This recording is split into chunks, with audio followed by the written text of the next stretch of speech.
Or, au milieu de la foule qui se presse auprès de Jean-Baptiste, un homme vient, dans les premiers jours de l'année 28, un homme de Galilée qui, en apparence, ne se distingue pas de maint autre des Galiléens. Il y en a beaucoup dans l'assistance. On les reconnaît à leur accent, qui n'est pas celui de la Judée. C'est un compagnon charpentier, un ouvrier en bois, et cela non plus n'est pas une marque distinctive, car dans la Palestine de l'époque, c'est un métier fort répandu.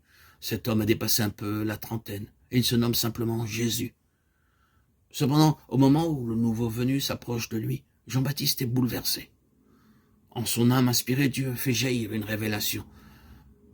Cet homme qui est là, tout près de lui, il sait qui il est. Bien autre chose qu'un simple mortel, et il tremble, le prophète. Celui qui peut tout, celui qui est la pureté même, celui qui n'a jamais été effleuré par le péché. Pourquoi est-il au milieu de tous les pécheurs qui viennent faire pénitence? Jean reconnut le Fils de Dieu, et il murmure, « C'est moi qui devrais être baptisé par toi, et c'est toi qui viens à moi ?» On comprend sa surprise. Jésus n'avait aucunement besoin de s'imposer le baptême de la pénitence. Mais s'il l'a fait, c'est qu'il a eu une raison. Il a voulu apprendre aux hommes que cela était nécessaire et leur donner l'exemple. C'est pourquoi de nos jours encore on baptise les enfants nouveau-nés non plus chez nous en les trempant dans un fleuve, mais en leur versant de l'eau sur la tête, afin que l'eau sainte efface en eux la trace du péché. Cependant, que leurs parrains et leurs marraines promettent en leur nom qu'ils veulent vivre purs et saints selon la loi de Dieu. Jésus donc fait un signe, et Jean-Baptiste s'incline, obéit, laisse-moi faire. Il faut que nous accomplissions ce que le Père a décidé. Et voici alors la chose merveilleuse qui se produit, telle que plus tard le Baptiste devait la raconter.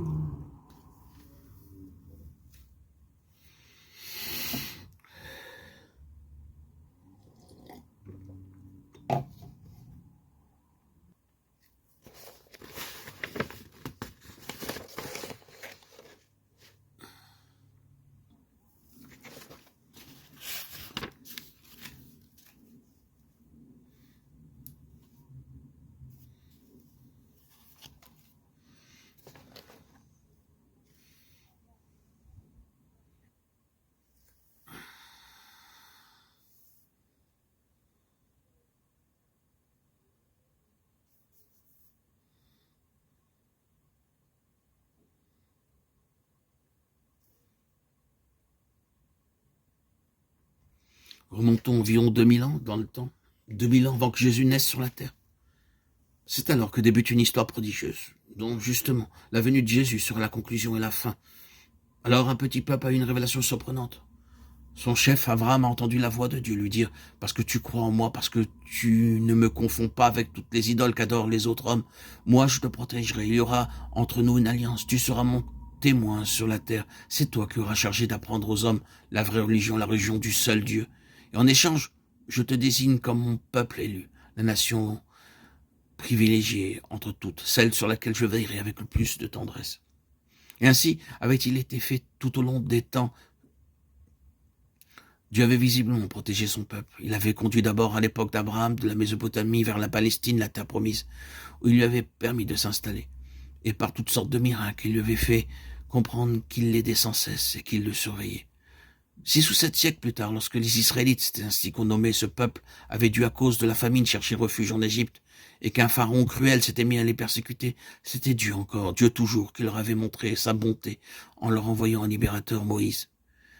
Et vous vous rappelez certainement les épisodes surnaturels qui avaient marqué la vie de Moïse, les châtiments qu'il avait infligés aux Égyptiens, la traversée étonnante de la mer Rouge à pied sec, par la colonne des Israélites en fuite et la manne tombant du ciel pour les nourrir dans le désert, et l'eau jaillissant du rocher pour les désaltérer.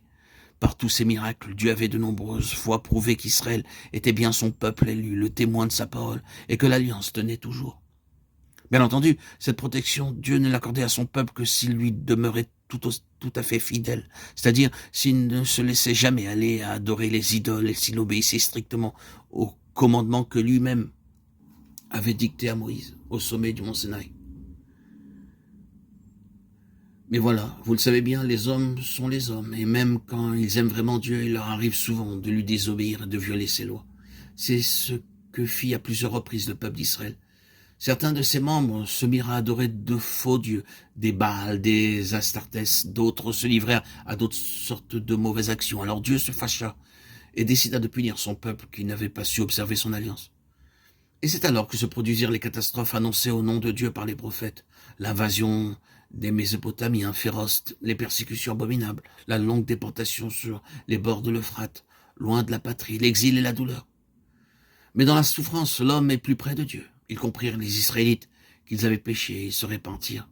Et ils supplièrent Dieu de leur pardonner. Et aussi, comme avaient annoncé les prophètes, Dieu suspendit sa colère. Il poussa le roi des Perses, Cyrus, lorsqu'il eut conquis la Mésopotamie, a autorisé les gens du peuple élu à retourner en Palestine. Et cela fut fait. Environ 500 ans avant que Jésus vint au monde. L'exil à Babylone avait fini. Les Israélites, qu'on appelait alors plutôt les Juifs, étaient revenus en leur pays, ayant compris cette fois la terrible leçon donnée par la Providence, et n'ayant plus désormais qu'un seul désir, celui de servir Dieu. Et ils attendaient là le libérateur, le Messie, Mashiach, roi Messie, loin de Dieu, en hébreu, le loin de Dieu, qui allait les libérer de leur servitude.